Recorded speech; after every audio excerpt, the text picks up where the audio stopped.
Assalamualaikum warahmatullahi wabarakatuh. Pada yang terhormat Ibu Ayuning Budiati selaku dosen pengampu mata kuliah Governance Digital. Perkenalkan, saya Rehan Putri Dinila dengan NIM 6661240 yang pada kesempatan kali ini saya akan mempresentasikan mengenai e-government di Untirta, khususnya pada sistem Siakam Untirta yang merupakan layanan akademik berbasis digital. Oke. Sebelum masuk ke pembahasan utama, kita perlu memahami terlebih dahulu tahapan dalam e-government. Secara singkat, e-government itu adalah layanan publik berbasis digital yang bertujuan untuk meningkatkan aksesibilitas, efisiensi, dan akuntabilitas layanan publik. Nah, dalam konteks Untirta, fokusnya pada layanan akademik online melalui sistem Siakam yang digunakan oleh mahasiswa, dosen, dan tenaga administrasi. Terdapat 3 tahapan utama, yaitu tahap informasi, komunikasi, dan transaksi. Pada tahap pertama adalah tahap informasi. Nah, pada tahap ini, sistem menyediakan berbagai informasi penting yang bisa diakses oleh pengguna. Contohnya terdapat FAQ untuk menjawab pertanyaan umum seputar layanan akademik, serta informasi secara berkala, lengkap dengan kontak layanan, dan bahkan tersedia berbagai bahasa Inggris, versi bahasa Inggris. Nah, tahap ini itu membantu pengguna mendapat informasi secara cepat tanpa harus datang langsung ke kampus. Terus selanjutnya itu ada tahap komunikasi. Nah, pada tahap ini sistem tuh udah memungkinkan adanya interaksi antara pengguna dan pengelola layanan, misalnya melalui form kontak aktif sehingga pengguna bisa mengirim pertanyaan atau keluhan. Respon yang diberikan juga diharapkan cepat dan efektif sesuai dengan standar waktu pelayanan yang udah ditetapkan. Nah, selanjutnya itu ada tahap transaksi. Pada tahap ini, pengguna tidak hanya mendapat informasi atau berkomunikasi, tapi juga dapat melakukan transaksi secara online. Contohnya adalah pembayaran online yang terintegrasi, sehingga proses administrasi itu menjadi lebih cepat dan juga praktis. Nah, berdasarkan analisis, Siakam Untirta itu udah berada pada tahap transaksi. Hal ini dibuktikan dengan adanya berbagai layanan seperti pengisian KFS secara online, input nilai oleh dosen, pengajuan cuti akademik, terus serta portal pembayaran UKT. Nah, selain itu, sistem juga menyediakan informasi jadwal kuliah, nilai, dan tata cara pembayaran yang dapat diakses mahasiswa kapan aja. Sistem ini juga telah terintegrasi dengan perbankan seperti BNI, BTN, terus sehingga transaksi dapat dilakukan secara langsung. Nah, dari hal tersebut dapat disimpulkan bahwa Siakam sudah mampu mendukung layanan akademik secara real time dan aman.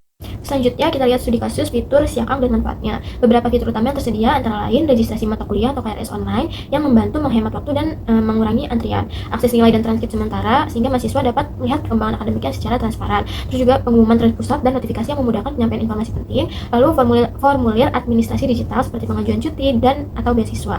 Nah, manfaat utama dari fitur-fitur ini adalah mengurangi birokrasi manual, menyediakan rekam jejak digital, serta memungkinkan akses layanan secara 24 jam. Selama 24 jam itu kita bisa akses kapan aja.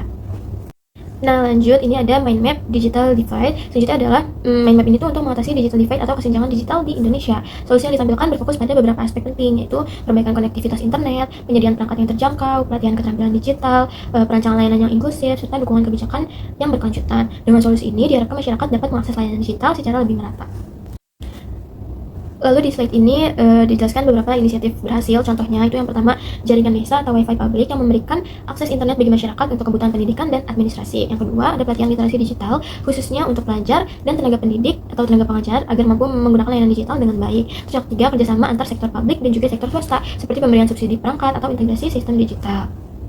Lalu masuk ke pembahasan analisis prinsip Well and Ross. Yang pertama itu ada simple. Selanjutnya adalah prinsip simple ini menilai apakah layanan mudah dipelajari dan digunakan oleh pengguna. Pada Siakam, menu sudah cukup mudah dipahami dan fitur utama seperti KRS, KHS ditampilkan dengan jelas. Nah, mahasiswa juga dapat beradaptasi dengan cepat karena tampilan sistem cukup sederhana dan responsif. Namun, masih terdapat tantangan seperti tampilan UI dan UX yang belum modern, sehingga perlu pengembangan lebih lanjut, termasuk penambahan panduan interaktif berupa video singkat. Selanjutnya ada prinsip transparan yang berkaitan dengan keterbukaan informasi dan kemudahan verifikasi data. Dalam Siakam, transparansi terlihat adanya akses nilai online, jadwal kuliah, serta riwayat pendaftaran yang dapat dilihat langsung oleh mahasiswa. Dengan adanya sistem ini, mahasiswa tuh nggak perlu lagi nunggu informasi manual dari admin, sehingga meningkatkan kepastian dan kepercayaan terhadap sistem.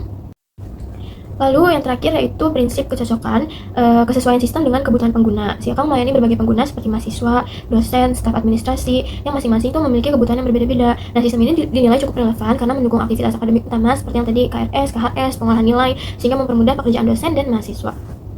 Oke, yang terakhir sebagai kesimpulan, Siakam Untirta saat ini telah berada pada tahap transaksional dengan berbagai fitur aktif seperti registrasi online, pengisian KRS, serta pengelolaan nilai. Namun masih diperlukan peningkatan dalam hal integrasi sistem dan kualitas layanan digital. Rekomendasi yang dapat dilakukan pada jangka waktu cepat, misalnya dalam 90 hari, antara lain melakukan audit UX atau tampilan sistem, menyediakan panduan penggunaan singkat, mengembangkan dashboard transparansi layanan, serta melakukan pelatihan digital bagi pengguna.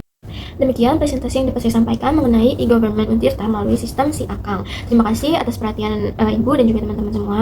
Kurang lebihnya mohon maaf. Wassalamualaikum warahmatullahi wabarakatuh.